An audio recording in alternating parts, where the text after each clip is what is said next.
What's going on, 12s? This is Victor here with Seahawks Nation Update, and today we've got some very interesting developments coming out of Seattle that could quietly shape the future of this roster after our Super Bowl championship season. And trust me, some of these moves might look small at first glance, but they could have huge implications for the Seahawks heading into 2026. Because while the headlines around the league are all about blockbuster trades and massive contracts, the Seahawks front office just made a move that shows exactly how this team plans to stay dominant. Seattle just locked down one of the most underrated defenders from this championship run. I'm talking about a linebacker who started the season as just another name in the rotation, but ended up taking over a starting job and becoming a key piece of the defense that allowed the fewest points per game in the entire NFL. This guy stepped into the lineup, started 14 games, piled up 96 tackles, added 5 sacks, and even grabbed an interception during the Super Bowl season. And now Seattle has rewarded him with a 2-year deal worth up to $9 million.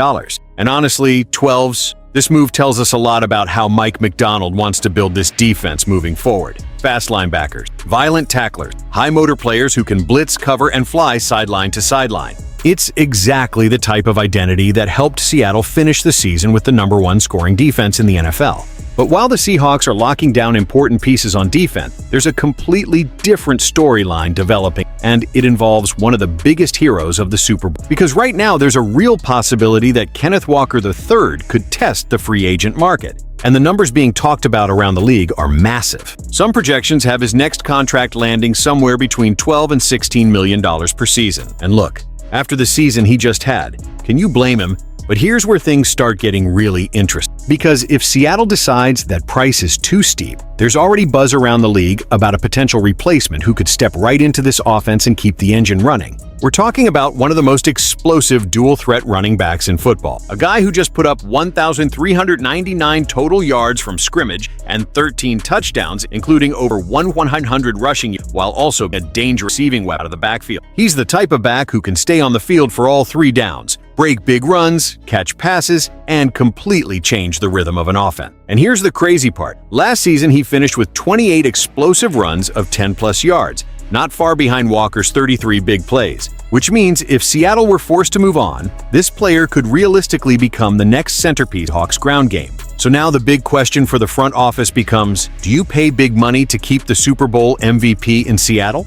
Or do you pivot to another elite playmaker and keep building the roster with long-term flexibility? Because one thing is clear, 12s, John Schneider and the Seahawks front office are already making moves, and this offseason could end up reshaping key parts of the roster even after winning the Lombardi Trophy. But before we break down all the details and reveal exactly who these players are and what it means for Seattle's future, if you're a real Seahawks fan, go ahead and smash that like button and subscribe to Seahawks Nation Update right now. Because we're pushing to hit 2,000 subscribers, and I only want the true 12s helping this channel reach that milestone. And tell me in the comments, should the Seahawks pay whatever it takes to keep their Super Bowl MVP running, or should they pivot to a new explosive weapon and reload the offense? All right, 12s, let's break this whole situation down. The Seattle Seahawks have just locked up linebacker Drake Thomas with a 2-year contract extension. And trust me, this move might be more important than people realize. All right, 12s, let's dive into this move because there's actually a lot to unpack here. Seahawks extend Drake Thomas. According to reports confirmed by Fox 13 Seattle and first reported by Ian Rappaport from NFL Network, the Seahawks and Drake Thomas have agreed to a 2-year contract extension. Here are the key numbers. 2-year deal.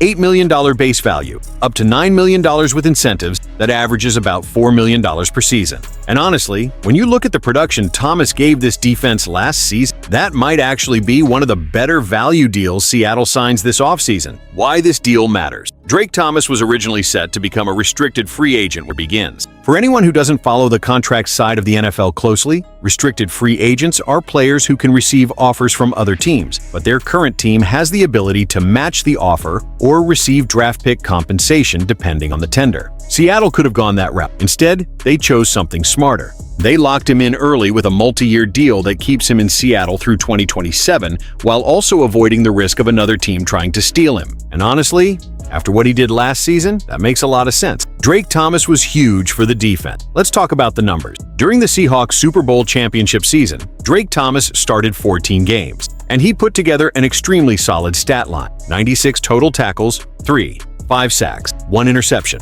But what really stands out isn't just the stats, it's how he earned his role. Thomas actually took over the starting job from Tyrese Knight during the season and became the primary linebacker next to Ernest Jones IV. Once that happened, the defense really started to settle into its identity. And remember something important here. The Seahawks finished the season with one of the best defenses in the entire NFL, allowing the fewest points per game.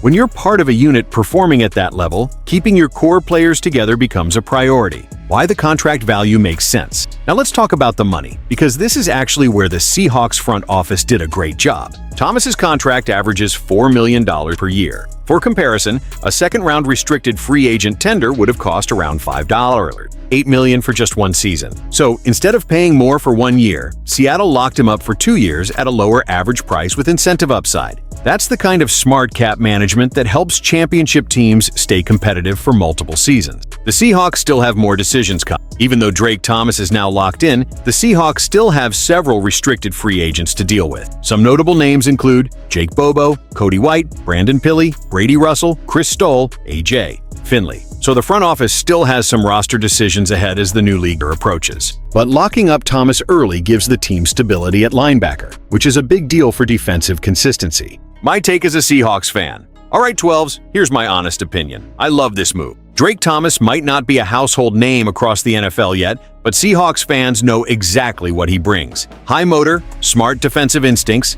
consistency against the run, ability to rush the passer when needed, and players like that are exactly what championship defenses are built on. You don't win a Super Bowl with only superstars. You win with depth, discipline, and players who step up when the opportunity comes. Drake Thomas did exactly that, and now the Seahawks are rewarding him while also keeping the defense intact for another run. Now I want to hear from you 12s. So let me ask you, do you think Drake Thomas can become a long-term defensive leader for the Seahawks? Or do you see Seattle still adding another linebacker in the draft or free agency? Drop your thoughts in the comments, because I always love hearing what the 12s think.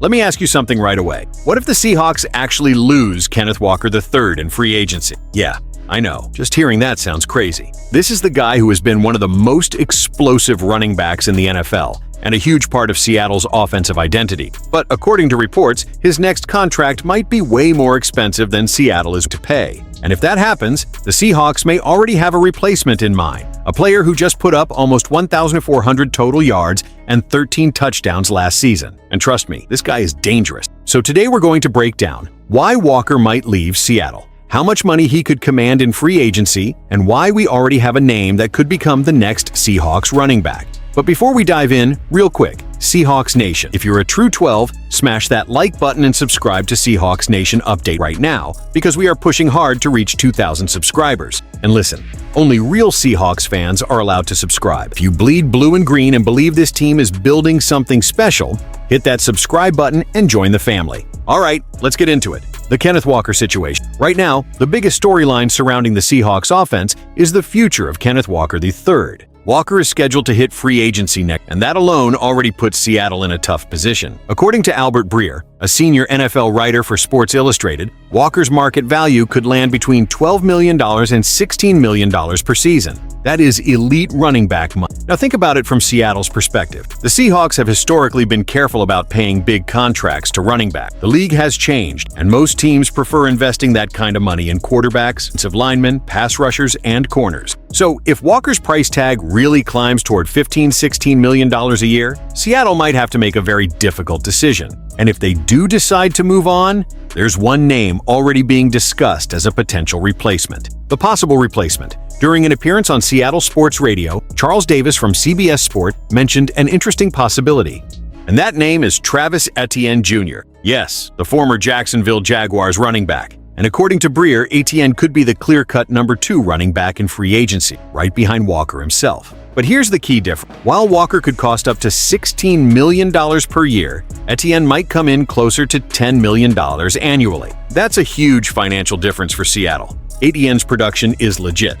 If the Seahawks did go after Etienne, they wouldn't be signing just any running back. This is a guy who has quietly been one of the most productive backs in football. After being drafted 25th overall in the 2021 NFL Draft, Etienne missed his entire rookie season with a foot injury. But since then, he's been incredibly productive. In 3 of his 4 NFL seasons, he has topped 1,000 rushing yards, and this past season might have been his best yet. Under head coach Liam Cohen, Etienne finished with 399 total yards from scrimmage, 107 rushing yards, 13 total touchdowns, 3 yards per carry, 36 receptions for 292 yards. That's exactly the type of three-down production modern NFL offenses want. The explosiveness comparison. Now here's something really interesting when comparing Etienne to Walker. Both players are home run hitters. Last season, Walker ranked 6th in the NFL with 33 runs of 10-plus yards. Etienne ranked 12th with 28 runs of 10-plus yards. That means both players generate big chunk plays consistently. And if you watch the tape, Etienne's style actually fits very well in Seattle's offensive philosophy. He's explosive, he's shifty, and he's also a real weapon in the passing game. Durability matters. 2. Another thing teams care about when paying a running back: durability. After his rookie injury, Etienne has been extremely reliable. Over the last 4 seasons, he has missed only 2 games. In today's NFL, where running backs take a beating every week, that kind of availability is extremely valuable. What analysts are saying: according to Charles Davis, Etienne is the type of back who can stay on the field for every situation, and that's something coaches love. As Davis explained, Etienne is a full-time, three-down type of back, a player who can run, catch, pass, protect, and be the focal point of an offense. That versatility could make him very attractive to Seattle if Walker leaves. All right, Seahawks Nation, let me give you my honest opinion. As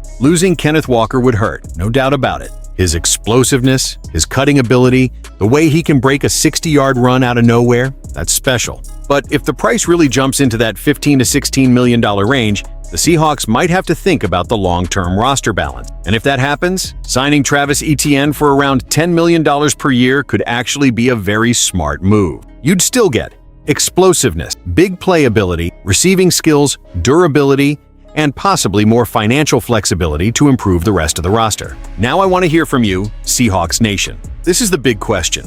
Type in the comments right now. Should the Seahawks re-sign Kenneth Walker or replace him with Travis Etienne?